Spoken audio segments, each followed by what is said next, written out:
ngokundize lapha ke bahlonishwa bami ngizocela mina ukuthi mhlambe nani ningakwazi ukuthi ningibonisise yena lisamthanda kakhulu ngiyamthanda uma wengane zami nihlala naye cha kwamanje bengithi ngeke ndize sibonisane ningibonise nabantu kodwa uzinhle ekugcineni ngiyamthanda futhi usamdinga empilweni yakhe ngisamdinga into endiyifunayo kuye funa ndazi ukuthi ayikho enye indoda yakhe nathi okay so wena izindoda yazinhle into ongekho happy ngazo ukuthi umsebenzini uyahamba manje abuye manje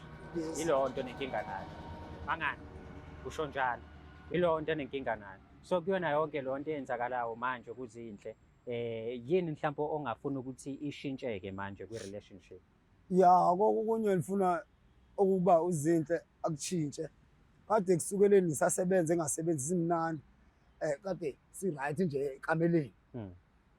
andisakwazi ukucula iculo lasenkonzo yasekameleni sakwazi ngivala umlomo ukuthi ayisebenzi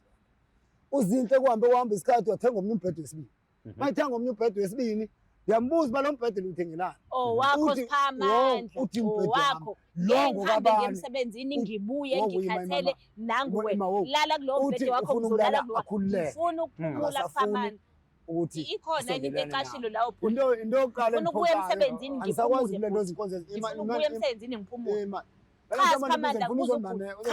cha Siphamandla futhi ikhona into wrong lapho ukuthi ngifuna ukuya emsebenzini ngibe nepeace ngilale ngiphumule alale naye laphana ikhona inkinga lapho ayikho inkinga ekutheni ufuna ipeace uphumule but inkinga isekutheni why uthenga omunye umbhede ngiwuthengela njalo mina futhi uma ngibuya njalo nangu phela uMahlalela kade ehleli imini yonke ngiyosebenza ukubuya kwami ubona ukuthi sengibuyile sengila khona kufanele kwenzeke ngikhathene Siphamandla ngiphume emsebenzini ngenze njani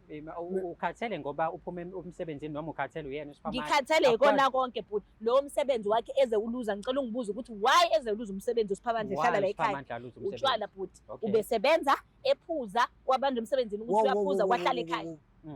manje iphutha lami lelo bhuti imini efanele ngisafarishe lapho Siphamandla imina bhuti efanele ngisafarishe yini lapho ngephutha lakhe lokuthi umsebenzi so kodwa manje ngicabanga ukuthi ezindoda yakho kumele umnakekele uphinde futhi umsupport ukuthi abe right empilweni akwazi nokuthola umuntu ngiyamnakekela futhi kodwa kwesinye isikhathi ukuthi umanje ukuthi unakekele umuntu ovele ezenzela iphutha uluza umsebenzi ngephutha lakhe akulona iphutha lokuthi mhlawumbe kube nenkinga cha iphutha lenze emabombi kade ngimtshela ngotshwala bakhe bhuti